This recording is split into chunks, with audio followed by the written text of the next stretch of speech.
Kahit saan, sikat si Kit Jimenez. Inaabangan din mga idol ang former SMB guard kahit sa Dubai. Muntik pang mag-alaren sa bando, alley-oop dunk at literal na nagpagpag ng depensa ng kalaban si Kit Jimenez. Maruming maglaro yung kalaban, gaganti pa sana doon si Sam Diguara. Unang laban naman mga idol ng Zamboanga Valientes sa kanilang grupo dito sa Dubai Games at debut game naman ni Kit Jimenez para sa Zamboanga Valientes. Makakalaban nila mga idol ang Sharjah Basketball Club at finally nakakapag-decide na si Kit sa mangyayari sa kanya sa PBA.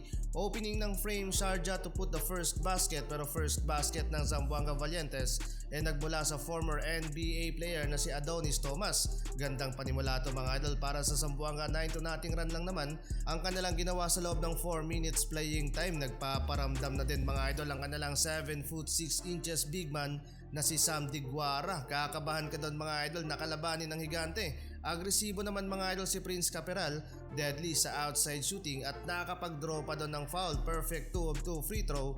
Pasok yan mga idol, grabe sa field goal ang Zamboanga at natambakan agad nila ng 15 points ang kalaban.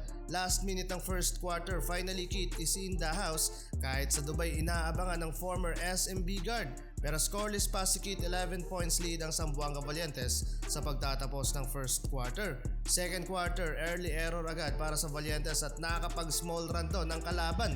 Nakakapag-draw pa ng fall kaya baba sa 7 points ang lead na Kit.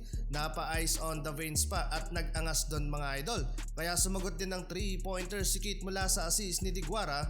Muntik pang mag-alaren sa bando, alley-oop dunk din sana si Kit. Literal pa na nagpagpag sa seg at nakakasabit doon ng foul. Perfect 2 of 2 free throw. Pasok yan mga idol.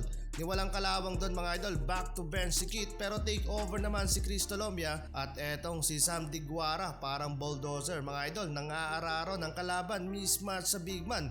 Pero maraming maglaro ang kalaban. Si Nico ba naman ang bunganga ni Diguara, kitang kita sa replay at personal foul yon mga idol.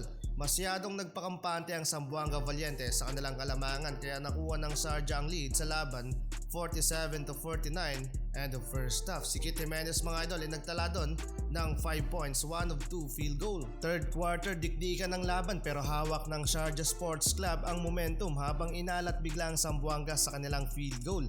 Mamaw naman si Diguara, one-handed slam dunk, imposibleng mabutatayon mga idol ng kalaban.